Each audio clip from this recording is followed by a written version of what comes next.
بسم الله الرحمن الرحيم. الحمد لله رب العالمين، والصلاة والسلام على البشير النذير والسراج المنير، سيدنا ومولانا وحبيب قلوبنا وطبيب نفوسنا المصطفى الأمجد المحمود الأحمد أبي القاسم محمد،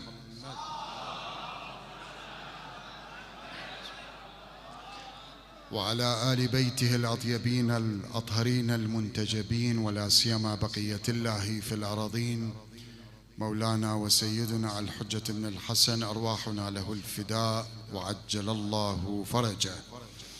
السلام عليكم جميعا ورحمة الله وبركاته.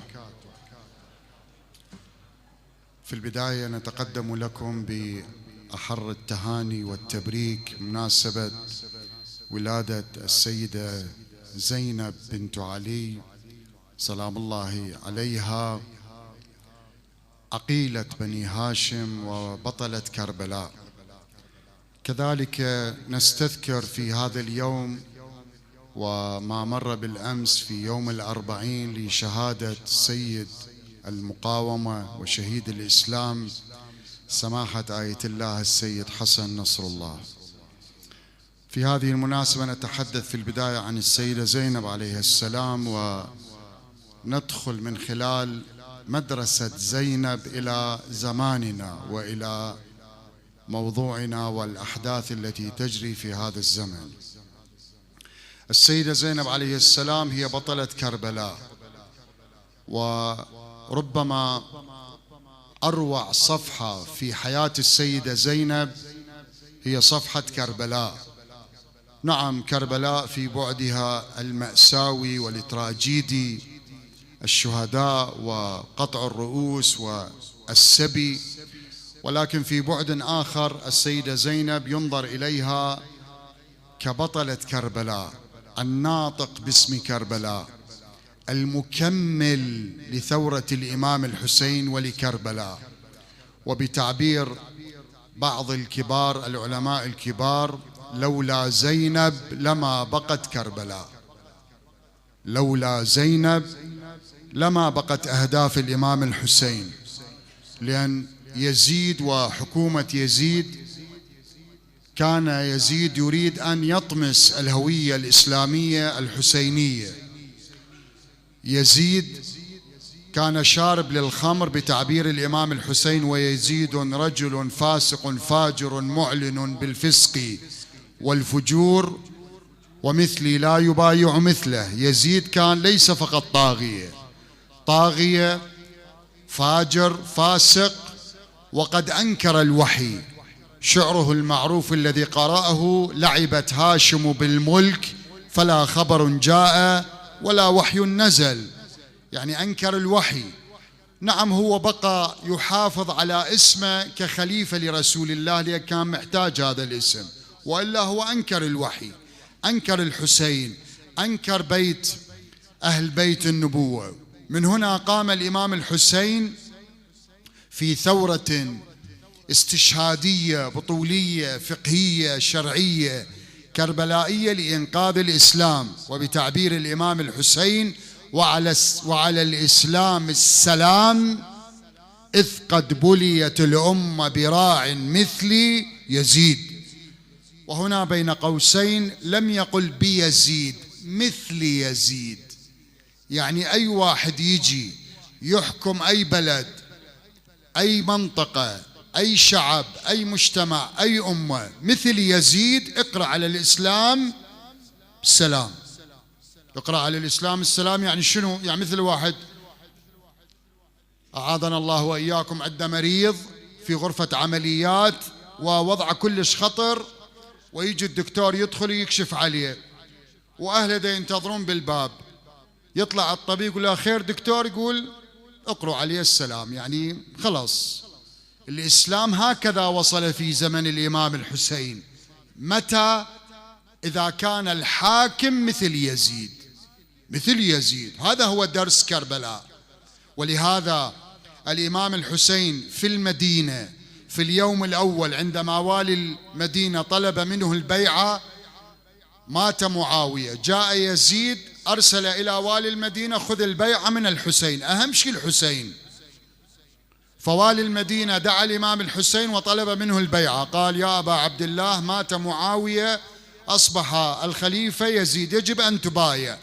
هذا البيان رقم واحد، البيان رقم واحد للإمام الحسين في ثورته. قال لوالي المدينة: نحن أهل بيت النبوة ومعدن الرسالة ومهبط الوحي ومختلف الملائكة، هاي يعني جبهة الحق، يعني نحن أهل بيت النبوة، هذا معسكر الحق. معسكر الباطل منه: ويزيد رجل فاسق فاجر معلن بالفسق والفجور ومثلي لا يبايع مثله. بتعبير آخر، الإمام الحسين قدم بيان: نحن من؟ العدو من؟ التكليف ما هو؟ التكليف ما هو؟ مثلي لا يبايع مثله. مو أني ما بايع يزيد، مثلي اللي على خطي، اللي يدعي أنه حسيني ما يصفق للطواغيت. هذا درس كربلاء. ومشى الإمام الحسين، وهنا جاءت زينب عليها السلام في معركة مواجهة تاريخية لإنقاذ الإسلام، لأن على الإسلام السلام، ماكو بعد حل إلا الدم، لا يوجد خيار إلا المواجهة.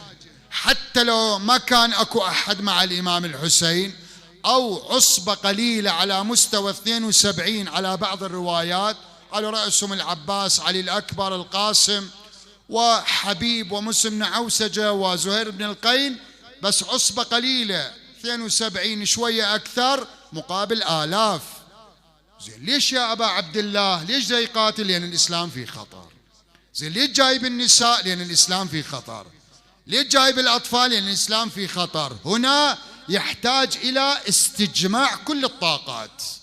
وحدة من أهم طاقات كربلاء، إبداعات كربلاء، نقاط القوة في كربلاء، هو صرخة زينب، صوت زينب، هذا هو دور زينب. ولهذا التكليف في ثورة الإمام الحسين ببعدين: بعد التكليف الأول قبل شهادة الإمام الحسين، قبل عصر العاشر، قبل عصر عاشوراء التكليف كان السيف، الدم.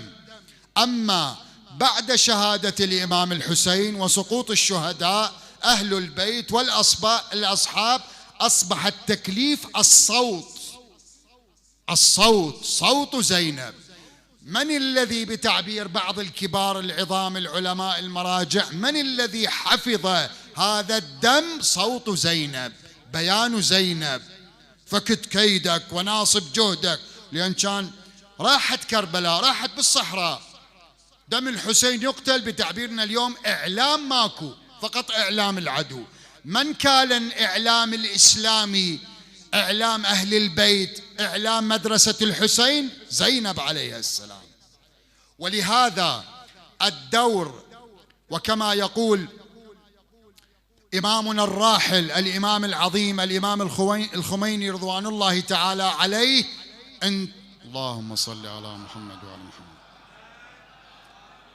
كربلاء هي انتصار الدم على السيف، دم الحسين انتصر على سيف يزيد. ولكن بعد عصر العاشر نقول تكملة لهذه المقولة: انتصار الصوت على السيف، انتصار صوت زينب على سيف يزيد، على جبروت يزيد.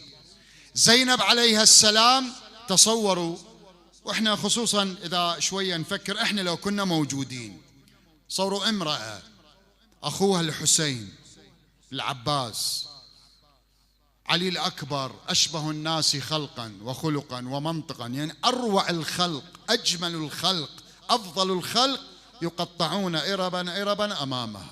2 من أولادها ولد أخوتها، 4 من أخوتها غير الحسين عليه السلام، الأصحاب، القاسم. هذه امرأة شو يصير بيها؟ مهما تكن هي امرأة إنسانة. ولكن زينب عليها السلام بمجرد أن سقط الإمام الحسين والعباس وكل الأصحاب، وانتهى المشهد المسلح إذا صحت العبارة، يعني تكليف السيف انتهى. قد يجي واحد يقول، قد جماعة يقولون يا سيدتي بعد ما عندش دور، جيتي ويا الإمام الحسين، حفظت الأطفال والنساء، بقيت وياه إلى الشهادة، بعد ستري على حالك، حفظي حجابك ولملي من الأطفال. زينب لم تفعل هذا، فعلت ذلك، ولكن حملت راية جديدة حملتها زينب، وهي البيان، الصرخة. كثير منا عبر التاريخ كثير منا ساكتون صامتون خانعون. أصلا في زيارة عاشوراء 3 أنواع من اللعن: لعن الله أمة قتلتك، ذول اللي قتلوا، لعن الله أمة ظلمتك، ذول اللي شاركوا بالظلم. لكن أكو لعن للساكتين، للصامتين، للخانعين: لعن الله أمة سمعت بذلك فرضيت به. السكوت سقوط في بعض الأحيان. في كربلاء هكذا. من الذي حمل راية الصوت، أو بتعبير البعض جهاد التبيين، جهاد البيان، الصرخة؟ هي زينب بنت علي. هذا كان دور زينب، وهذا كان دور صعب. خصوصا احنا مثلا على سبيل المثال تصوروا مثلا في العراق أيام صدام، في إيران أيام الشاه. الآن مثلا شخص يوقف أمام بن زايد أو بن سلمان السعودي، هذا المجرم القاتل محمد بن وحده بالقصر، يوقف ويقول له فكت كيدك وناصب جهدك فوالله لم تمت. كثير لا يستطيع أن يفعل. زينب فعلت ذلك، وهي عندها ابن أخيها العليل، الإمام السجاد يكون يحفظ، إمام الزمان، وأطفال ونساء، وماكو أحد، لا سيف، لا جيش، لا فصيل مقاومة، لا دولة، لا شعب، أبدا. الكل خذل، كل الأمة خذلت. الكوفة، الشام، المناطق اللي مرت بها، هذه كانت زينب، لم تنتظر. بتعبير آخر، زينب عليها السلام في الزمان الصحيح قامت بالدور. هاي نقطة شوي راد الالتفات. كثير منا أيها السادة، أيها الحجاج، أيها المشايخ، أذكر نفسي، كثير منا هواية نفكر، التفكير زين، بس من يجي التكليف، مرات التكليف ساعة يكون تتخذ قرار، إذا عبرت الساعة نفشل. مرات التكليف يوم ما يطول، يوم يكون نفكر، إذا نتأخر نفشل.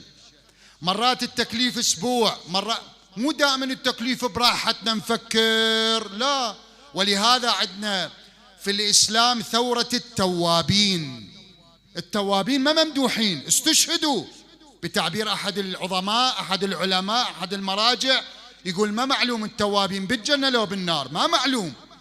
التوابين جوي بعدين، صحيح 3000 4000 واستشهدوا، لكن كان المفروض ايش وقت يجون؟ يوم 10 من محرم سنة 61 للهجرة، المكان كربلاء، وبالسيف، بالسيف 11 محرم لو يجون خلص التكليف عبر. كثير منا هكذا، كثير منا حتى في زماننا بس نتفرج أخبار. أنا مرات أعبر تعبير للشباب شوي نقرب الصورة. شلون أكو لاعب بالملعب اسمه يلعبون، أكو ناس على المدرجات متفرجين، وأكو ناس لاعبين. الإسلام يريدني ويريدك لاعب مو متفرج. كثير منا متفرجين، هواية من عندنا نتابع أخبار ونحرق، عندنا إخلاص ونتفاعل ويا الحق، بس ما نخطي خطوة، لا نحكي، لا نشيل سيف، لا نقدم مال، لا نتحرك، لا نطلع مظاهرة. أي زمن ما دا أحكي، سنجي على زماننا إذا وقت إن شاء الله يسمع. في كربلاء هكذا الناس كانوا، صدقوني في كربلاء هواية من الناس من سمعوا خبر قتل الإمام الحسين بكوا، عجيب قتل الحسين، مع الأسف خبر وفات. زين أنت سويت ساكت، أنت سويت فقط متفرج. هواية من عندنا الآن متفرجين. المؤمن مو متفرج، المؤمن لاعب مؤثر، يقول، يدافع عن الدين، هذا هو المؤمن. تعال شوف الآن العباس زهير بن القين، مسلم بن عوسجة، علي الأكبر، مالك الأشتر. ما عنده راحة كان مالك الأشتر، مثل هواية من عندنا قاعدين. مالك الأشتر هم رجال كبير، حبيبه بن مظاهر عمره 90 سنة. هاني بن عروة في الكوفة استشهد وعمره 89 سنة. هاني بن عروة 89 سنة. بالإسلام ماكو تقاعد. نعم بالدولة، بالوظيفة، بالوزارة، بالمؤسسة تقاعد. الإسلام ما بي تقاعد، ما بي عطلة، ما بي راحة، دائما عمل. بتعبير أحد العلماء يقول حتى الجمعة مو عطلة. يا أيها الذين آمنوا إذا نودي للصلاة من يوم الجمعة فاسعوا إلى ذكر الله وذروا البيع، يعني أكو شغل وصلاة جمعة. فإذا قضيت الصلاة يقول فانتشروا في الأرض وابتغوا من فضل الله، يعني كل ذكر عمل. هذه كربلاء. زينب إبداعها لم تنتظر يوما، حملت الراية. سقط حامل الراية العباس، حملها الحسين في آخر اللحظات وهو حامل الراية، هو الإمام المعصوم. عندما استشهد الحسين حملت الراية زينب رغم وجود الإمام السجاد، لكن الإمام السجاد يجب أن يحفظ، فقامت زينب بالدور. ما هو الدور؟ الصوت، البيان، الصرخة، الوضوح. فكت كيدك وناصب جهدك واسعى سعيك، فوالله لن تمحو ذكرنا ولا تزيل وحينا، وهكذا. هذه زينب. كيف رأيت صنع الله بك؟ امرأة معزات، منكوبة، محزونة، الأخوة والأبناء والمجزرة والرؤوس على الرماح، تقول له والله ما رأيت إلا جميلا. هاي مو صرخة عاطفية، صرخة مقاومة، صرخة جهاد. هذا هو الإسلام أيها الأخوة الأعزاء. زينب، درس زينب الزمان، التكليف، الصرخة، الموقف، تحمل المسؤولية، عدم الجلوس، عدم التأخر. هذه زينب. زينب مو بس نجي، عذرا مو قصدي هنا، مو بس نجي نقرأ شعر وصلوات وشوكليت وسندويش نقدمها. نعم هذه جيدة. الدرس من زينب ما هو؟ خصوصا الآن احنا في أحداث. الآن وضعنا إذا نريد نقارن بأقرب حادثة بالتاريخ يمكن أن نقارب أوضاعنا بكربلاء. وبتعبير آخر ربما أشبه، بالأمس كان عندي خطاب شبهت ما يجري اليوم خصوصا في ذكرى 40 شهادة السيد حسن نصر الله، هذا الإنسان العزيز الشجاع البطل البصير الذي حضر في الخط الأول إلى الشهادة. في هذه الأوضاع يمكن تشبيه أوضاعنا بمعركة الأحزاب.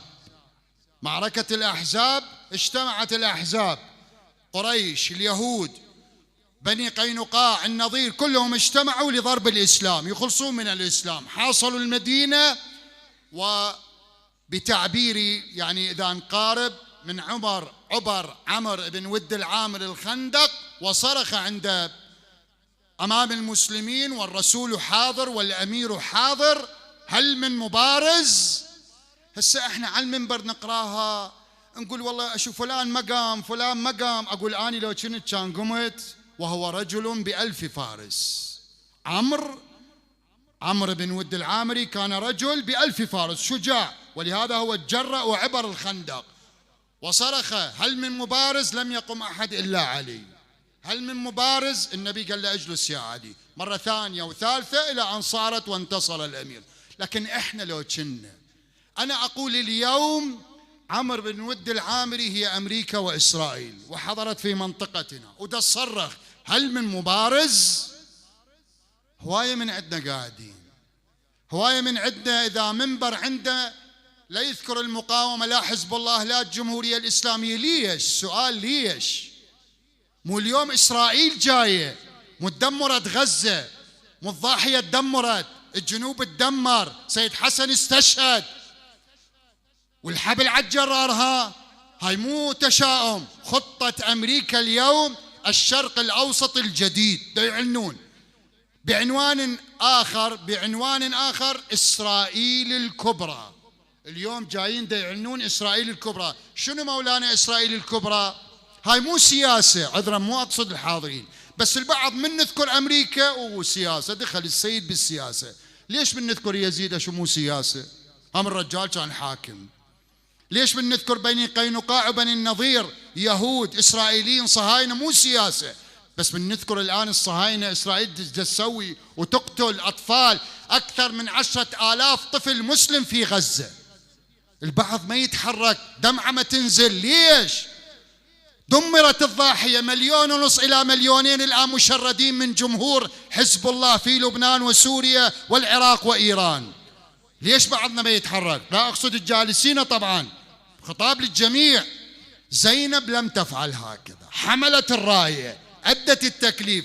مو بس نفرح ولادة زينب ونبكي على شهادتها، لا، يجب أن نقتدي بعلي، كونا للظالم خصما وللمظلوم عونا. هذه هي الأحداث. أيها السادة، أيها العلماء، أيها الأخوة، أيها الشباب، حياتنا واحد، عمرنا واحد، ما يتكرر. يكون أصير مالك الأشتر بس أقعد وأقول ما شاء الله مالك الأشتر، ماكو فائدة. كون أصير حج قاسم سليماني. حج قاسم سليماني كان بالخط الأول ويا الحيايا والثعابين والعقارب وداعش والأمريكان، بالحرب بالبرد، بالخط الأول، لا عنده راحة. 20-30 سنة هو فقط في سفر من جبهة إلى جبهة. صار حج قاسم سليماني، عاد أنا بس أخلي صورته، ماكو فائدة. كن أنا أصير مثله بل أفضل منه. درس زينب هو هذا، أن نكون في الميدان، لا نصير توابين، لا نصير توابين. هواية من عندنا توابين، بس نباوع الأخبار. اليوم المعركة على أشدها. مشروع إسرائيل الكبرى والشرق الأوسط الجديد والكل يعلم، لكن للتذكير من باب التواصي بالحق والتواصي بالصبر، هو مصر، هذا ضمن إسرائيل، فلسطين، لبنان، سوريا، الأردن، العراق من النيل إلى الفرات. والصهاينة أيضا مدخلين مكة والمدينة. موشي ديان يعرفوه الكبار، موشي ديان من شخصيات إسرائيل. موشي ديان ولادة 1915 وتوفى 1981. آخر مسؤولية صارت عنده في الكيان الغاصب وزير خارجية الكيان. عنده عبارة، وهو من كبار المنظرين لإسرائيل، والعبارة هاي يكرروها الآن، وهي من ثقافة اليهود، أن مكة والمدينة من إرثنا. مكة والمدينة، شفتوا الخرائط اللي ظهرت، هم أظهروها، من مصر إلى النيل ودمشق وبغداد والنجف وكربلاء والسعودية، الحجاز إلى قريب اليمن، وهاي البحرين وقطر والكويت، هاي كلها. هذا واقع، هاي مو هيك فيلم هوليود، هذا واقع. أين نحن؟ كلنا، أنا أول الناس. ما هو دورنا؟ نعم اكو ناس يقاتلون اليوم في جنوب لبنان، في فلسطين، في اليمن، في العراق. الجمهورية الإسلامية وعدها الصادق الأول والثاني والثالث، لكن أنا الخطيب، أنا الرادود، أنا المهوال، أنا رجل الدين، أنا التاجر، أنا حتى أبو الشمبر اللي يبيع حب جقاير علج هم عنده تكليف. الكل مهندس، طبيب، أستاذ جامعي.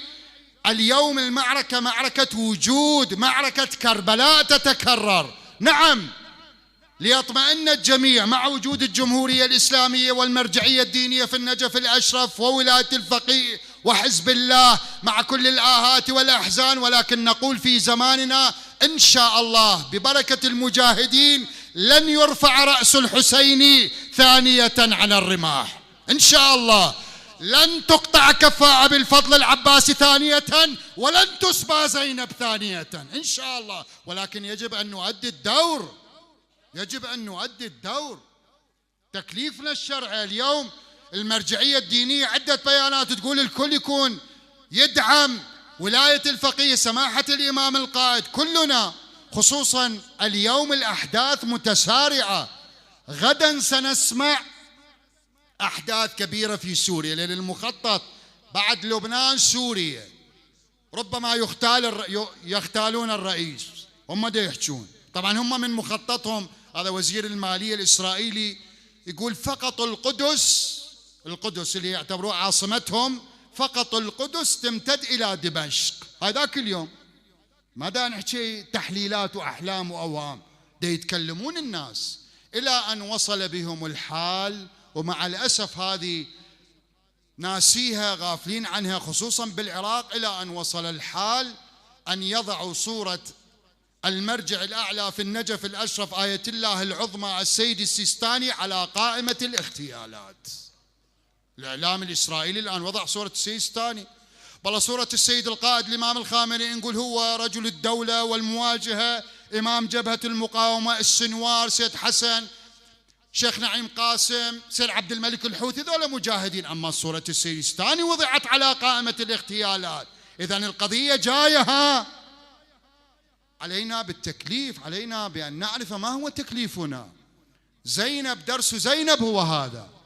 اليوم عندنا جبهة مقاومة فيها أحزاب مقاومة، شخصيات مقاومة، مراجع مقاومة، شعوب مقاومة، نخب مقاومة، خواص مقاومة، مجاهدين مقاومة، لكن عندنا شيء أهم من كل هذا، وهي دولة مقاومة.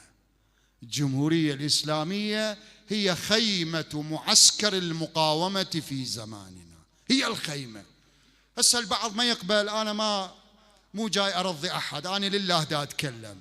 هذه الدولة هي هدف إسرائيل وأمريكا. نتنياهو عندما ذهب إلى الكونغرس وخطب أكثر من 50، البعض يقول 60 مرة وقفوا وصفقوا له، هاي الحزبين الديمقراطي اللي هم واحد، بين هاريس وترامب وبايدن نفس الشيء، ماكو فرق، واحد أجرم من الثاني. أكثر كلمة استخدمها نتنياهو في الكونغرس الأمريكي هو مشكلته حماس، مشكلته حزب الله، هو دا يقاتل في غزة وجنوب لبنان، لكن أكثر كلمة استخدمها ما هي؟ إيران. مشكلة اليهود إيران، مو إيران الشاه، إيران ولاية الفقيه. مشكلة أمريكا والشيطان الأكبر والحضارة الغربية، اليوم أكو جمهورية إسلامية 12 محمدية عباسية علوية حسينية فاطمية يحكمها سيد مجتهد مرجع اسمه آية الله العظمى الإمام الخامنئي. هذا هو الواقع، هذا هو الواقع.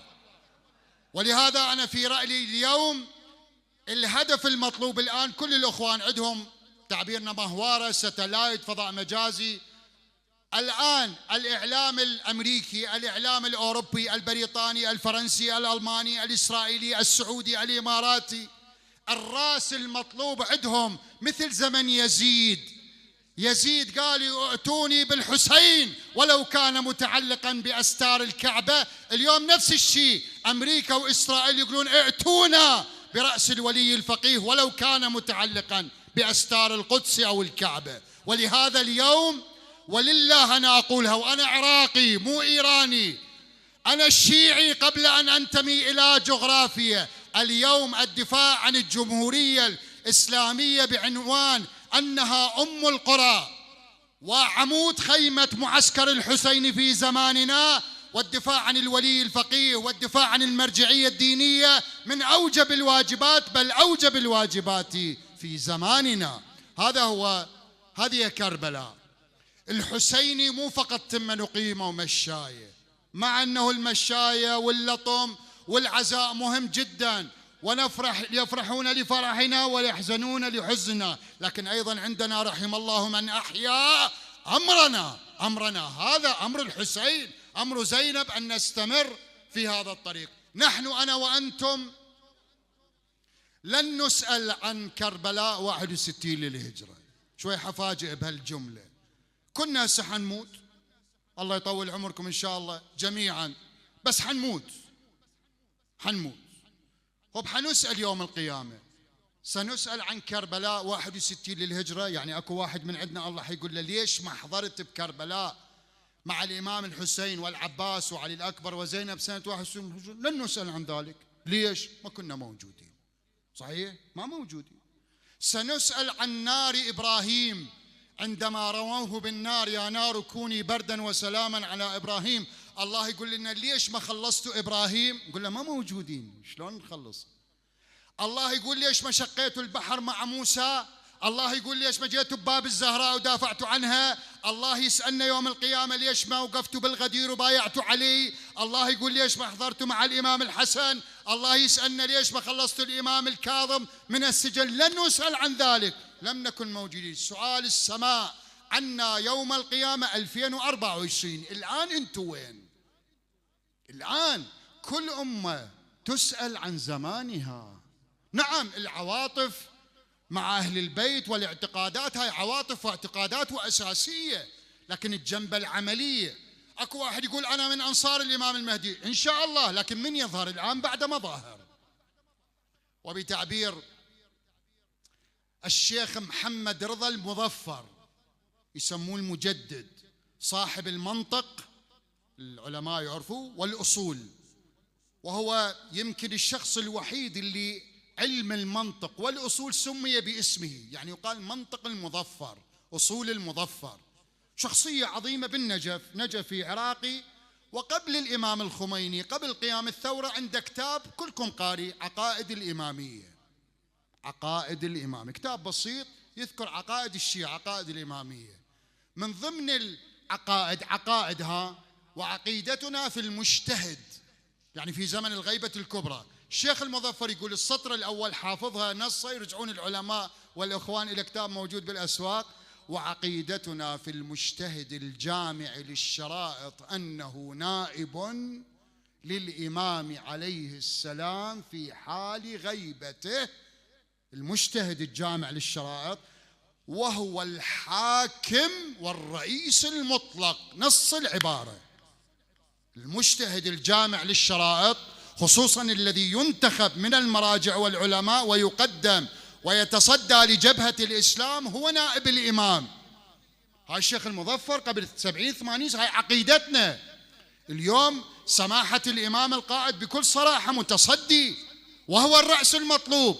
ولهذا أنا عندي قول سابق وأكرره اليوم، أقول إذا سألت فرعون منو مشكلتك بزمانك، إذا نسأل فرعون منو عدوك رقم واحد، منو الراس اللي تريده يا فرعون، المن حيقول موسى. أحسنتم، موسى.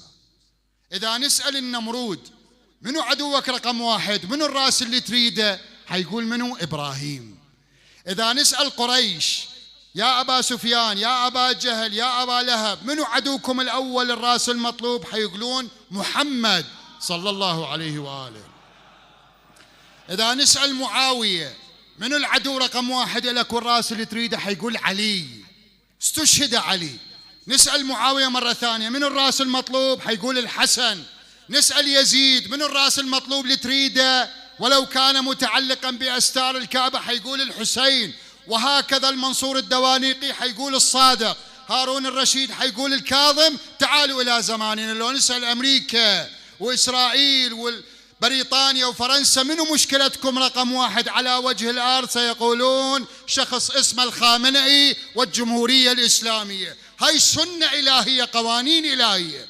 ولهذا زينب عليها السلام أتجرأ وأقول لم تتحدث في خطابها مع يزيد عن مظلومية أمها الزهراء، رغم أن الزهراء مصيبتها ما أعظمها من مصيبة، بس ماكو، ما تحدثت إشارة، ربما ما تحدثت عن أبوها علي، ما تحدثت عن الحسن، تحدثت عن زمانها الحسين، وما تحدثت عن أبو جهل ومعاوية وأبو سفيان. قالت له يا يزيد، أنت يا يزيد. اليوم من نريد نوجه الإصبع ما نقول يا يزيد، يزيد مات والنبش. بزمن الإمام الكاظم يكون نقول يا هارون الرشيد، بزمن الإمام الصادق نقول يا منصور الدوانيقي، اليوم يكون نوجه نقول يا أمريكا وإسرائيل. هذا ديننا، هاي مو سياسة، هذا ديننا. إذا أردت أن أتبرأ من فرعون والنمرود وقارون وقريش وأبو سفيان ومعاوية ويزيد وكل الطواغيت والمتوكل والحجاج، اليوم يكون أعرف منو اليوم خطهم اليوم هي هذه المعركة، ومعركة جاية، معركة جاية، والهدف هو الجمهورية الإسلامية. ولهذا آخر كلمة، لأن طولت وأعتذر عن حتى اعتذر عن الصوت العالي، بس شو نسوي بعد، احنا ساده وهم عرب، وبعد على قولة الايرانيين ديروز هم شارشم منبود. درسته. اليوم ما هو تكليفنا؟ وانا لست انا طالب صغير وجندي صغير، بس من خلال الكبار، من خلال المرجع والقائد. اليوم كما عبر سماحة الإمام القائد المفدى دام ظله، اليوم عندنا حرب مركبة، حرب مركبة بالفارسي جنگ تركيبيس، حرب مركبة يعني حرب عسكرية، غزة، لبنان، الجنوب، وهاي مو شغلنا، لا أنا ولا أنتم هسه يم الحرب العسكرية. وأكو حرب وهجوم ثقافي، هجوم إعلامي، تسقيط النظام الإسلامي بكل صراحة، تسقيط جبهة المقاومة. استشهد السيد حسن نصر الله، ها إيران وينها، وهكذا وهكذا. اليوم العدو بكل اللغات، بالفارسي، بالعربي، بالإنجليزي، بالعبري، بالفرنسي. اليوم بتعبير كما ذكرت بالنسبة إلى معركة الأحزاب، اليوم المعركة برز الإيمان كله إلى الشرك كله. اليوم المعركة هكذا، ما يصير واحد يقعد بالزاوية يقول مالي ربط. اليوم المعركة معركة وجود، ومعركة إسلام، ومعركة حق وباطل. أمريكا وإسرائيل بعد ماكو شبهة، لا توجد شبهة. سيد حسن استشهد، بعد شنو ننتظر؟ والمرجعية على قائمة الاغتيالات، صح لو لا؟ إذا نحن في امتحان كبير. ما هو التكليف؟ التكليف جهاد التبيين، جهاد البيان. الكل يجب أن ينطق، الشاعر، المعمم، الرادود، صاحب الحسينية، اللي يقرأ دعاء كميل يكون يذكر الجمهورية ويقويها. اليوم الهدف الجمهورية، يجب أن ندافع، سواء كنت أفغانيا، عراقيا، باكستانيا، لبنانيا. وأنا أقول أن سماحة الشهيد المقدس الأقدس السيد حسن نصر الله وهو لبناني ولم يأخذ جنسية ولم يكن عنده جنسية إيرانية، أتباع بود، كان عربيا لبنانيا. إحدى خطاباته، فقط أذكر إحدى خطاباته، معروف الرجل بالولاية. أنا كنت قريب من سماحة السيد سنوات، أشهد في الغرف المغلقة وفي العلن وفي الخطابات في الذكرى السنوية 40 لانتصار الثورة الإسلامية في إيران. الذكرى 40 يعني قبل 5 سنوات، كان في بيروت، خطب خطابا ساعة ونصف يتكلم عن التطور في الجمهورية الإسلامية بالأرقام، بالإحصائيات، وهو لبناني. والعبارة التي كررها في ذلك الخطاب: في ظل دولة الولي الفقيه، دولة الإسلام. نعم، أكو غلاء، أكو ضغط، أكو حصار. قلوا لي يا بلد بالعالم ما بي غلاء، فرنسا لو ألمانيا. أنا ما أريد، مو موضوع اقتصادي، لكن واحدة من الأمثلة أجيبها، واحدة من الأمثلة. ألمانيا اللي تعتبر البلد الأول الاقتصادي في أوروبا، البلد الأول الاقتصادي، أقوى اقتصاد أوروبي في أوروبا، يعني ألمانيا. هم يقولون، مركز دراسات ألماني قبل 2 سنين في الشتاء الماضي واللي قبله، يقولون أكثر الألمان، كمثال، مو وقت البحث الاقتصادي، كمثال. مو احنا المشكلة العدو، هي إيران غلاء، إيران غلاء، إيران غلاء، صدقنا، نعم غلاء، بس يا دولة ما بها غلاء، يا دولة ما بها مشاكل اقتصادية، يا دولة ما بها صعوبات اقتصادية. هذه ألمانيا. إذن هم يقولون أكثر الألمان، مو الكل، أكثر الشعب الألماني بالشتاء الماضي والقبله بالليل مخيرين، لو يتعشى لو يشغل البخاري، الصوبة، الوقود، لأن العشاء غالي والطاقة غالية. هم يقولون، احنا الحمد لله والشكر. والغلاء ما نحكي طبعا هناك بأوروبا، تدرون الأخوان أكثرهم عندهم، احنا كنا عندنا أصدقاء وأهل هناك، ماكو الحجية تقول له الحج اشتري لي كيلوين خيار و3 كيلوات تفاح وما ادري 4 كيلوات برتقال، 3 برتقالات، خيارتين، ربع رقية، مو هيجي؟ هذا وضع أوروبا. هاي طبعا من سنين، بس ما حد يحكي. طبعا عشرات الأمثلة. أنا أقول ليش دولتنا الشيعية الاثنا عشرية بس ننتقدها اللي يروح للسويد ما ينتقد السويد، يروح للدنمارك ما ينتقد، علما هناك فحشاء ورذيلة وفساد وجندر وشذوذ ولواب ما حد يحكي.